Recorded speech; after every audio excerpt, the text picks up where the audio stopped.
안녕하십니까. 조문해설 10번째, 9번째군요. 네. 구독, 징글징글하죠? 네, 좋아요. 꾹 눌러주세요. 구독과 좋아요 꾹꾹 눌러주세요. 자, 9번째 뭘 할까? 우리 이어서 해야 되죠. 의사표시의 효력 발생 시기와 관련해서 우리 111조에서 뭐라 그랬죠? 상대방이 있는 의사표시는 상대방한테 도달한 때 효력이 생긴다 그랬죠. 자, 문제는 도달이 상대방이 언제든지 알 수 있는 상태라 그랬잖아요. 그러니까 도달이 되려면요, 상대방이 알 수 있는 상태여야 되잖아요. 내용을 알 수 있는 상태. 그럼 전제가 뭐냐 하면 상대방이 이 내용을 알 수 있는 능력, 이게 있어야 돼요. 만약에 알 수 있는 능력이 없다면 알 수 있는 상태, 즉 도달이 될 수가 없는 거예요. 그죠? 자, 여기서 이 알 수 있는 능력을 수령 능력이라고 해요. 그러니까 도달이 되려면 상대방이 수령 능력이 있어야 돼요. 그런데 우리 민법상 제한 능력자 셋이 있어요. 미성년자, 피한정 후견인, 약간 맛이 간 놈, 피성년 후견인, 완전히 맛이 간 놈, 이렇게 생각하시면 돼요. 이렇게 미성년자나 피한정 후견인이나 피성년 후견인은 수령 능력이 없어요. 수령 무능력자예요.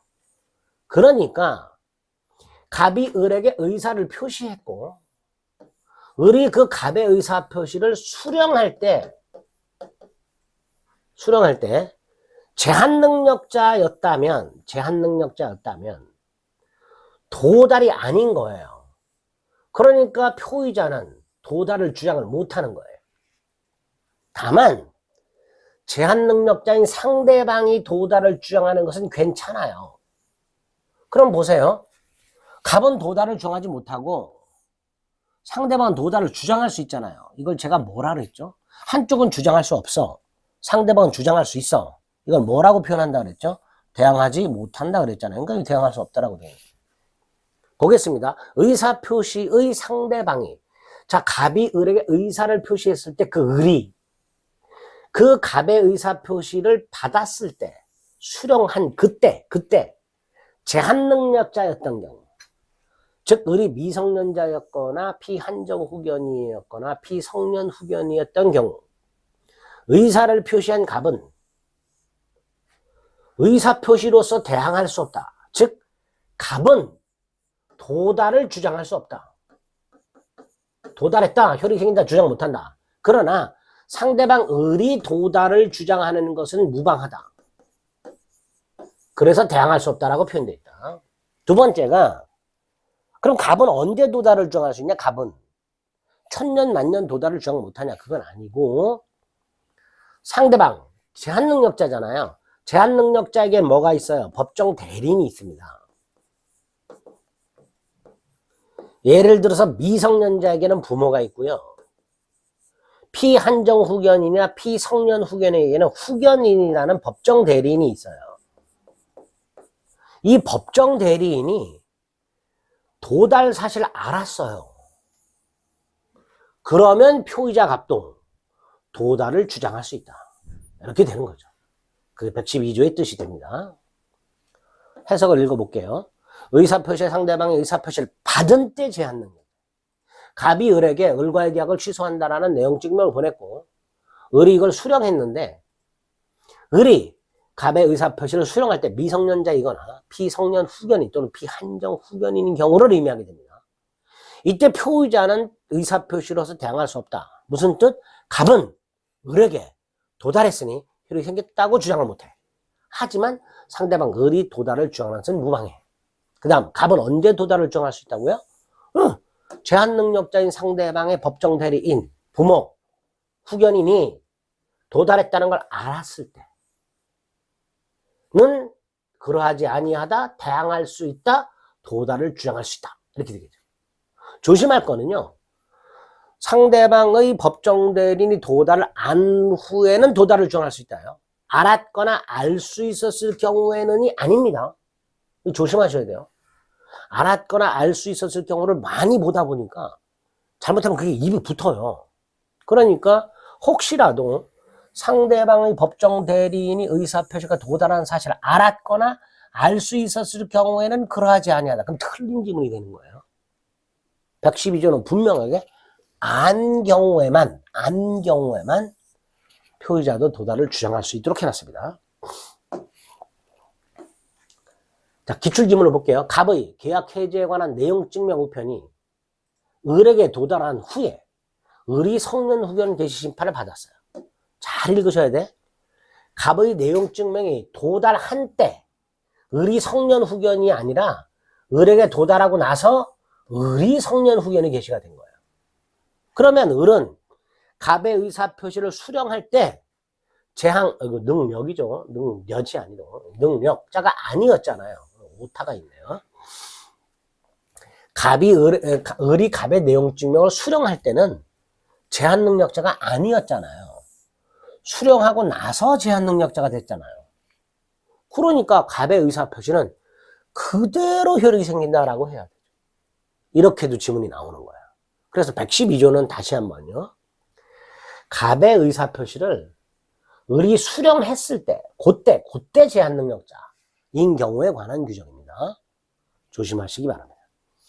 일단 113조는 의사표시의 공시송달이고 간단해요. 상대방이 있는 의사표시는 상대방한테 도달해야 효력이 생기잖아요. 근데 갑이 상대방이 누군지를 몰라. 상대방 소재를 몰라. 그럼 상대방의 의사표시를 발송조차 못하잖아요. 도달해야 효력이 생기는데 발송조차 못하잖아. 그래서 이때 일단 상대방이나 상대방 소재를 찾아봐야 돼요. 근데 아무리 찾아도 도저히 몰라. 요거를 과실 없이 이렇게 의사를 표시하는 사람이 과실 없이 상대방이나 상대방 소재를 알 수 없다면 민사소송법에 공시송달이라는 제도가 있어요. 그 공시송달을 통해서 도달시킬 수 있도록 하고 있습니다. 어렵지 않죠? 포인트가 과실 없이예요. 예를 들어 갑이 계약을 취소해야 되는데 아무리 알려고 노력을 해도 상대방이 누군지 알 수 없거나 상대방 소재를 알 수 없더라. 특히 상대방이 누군지 알 수 없는 경우 어떤 경우가 있을까요? 계약 상대방이 여러 명이에요. 근데 계약 명부를 분실했어. 그럼 상대방이 누군지조차 알 수 없는 경우가 있을 수 있단 말이죠. 계약 명분인데 주소지를 상실했어. 주소부를. 그럼 당연히 상대방이 누군지는 알지만 소재를 모르는 경우가 있을 수 있겠죠. 이럴 때 찾아보고 찾아봤는데도 몰라. 그럴 때 공시송달하는 거야. 과실 여부를 묻지 않고 공시송달할 수 있다. 그럼 틀린 질문입니다. 과실 없이 몰랐을 때 공시송달할 수 있습니다. 그럼 공시송달이 뭐냐? 민사소송 등과 관련된 재판 절차나 행정 절차에서 각종 서류를 송달한 상대방의 주소를 알 수 없을 때 그 송달한 서류를 법원 게시장에 게시를 하고 그 사유를 게시되었던 사실을 일정 기간 게시하게 됩니다. 그리고 그 게시한 날로부터 일정한 기간이 지나면 상대방이 도달이 된 걸로 간주를 해버려요. 이게 공시송달입니다. 그 어느 정도 지나야 도달한 걸로 간주하느냐? 첫 공시송달은 2주가 지나야, 법원 게시장에 게시하고 나서 2주가 지나야 효력이 생기고, 그 다음에 동일한 당사자에게 하는 2회차 공시송달부터는 다음날 도달한 걸로 봅니다. 그 다음에 외국에 할 공시송달은, 외국에 있는 자에 대한 공시송달은 2달이 지나면, 법원 게시장에 게시한 날로부터 2달이 지나면 상대방한테 도달한 것으로 보게 됩니다. 기출지문은 몇 개 없어요. 이거는 하나만 조심하시면 돼요. 표의자가 상대방을 알지 못하거나 상대방 소재를 알지 못한 경우에 표의자는 과실 여부를 묻지 않고 공시송달할 수 있다. 틀리죠. 과실 여부를 묻지 않고가 아니고 과실 없이 상대방을 알지 못하거나 소재를 알지 못한 경우 송달할 수 있습니다. 이런 것들 조심하시면 됩니다.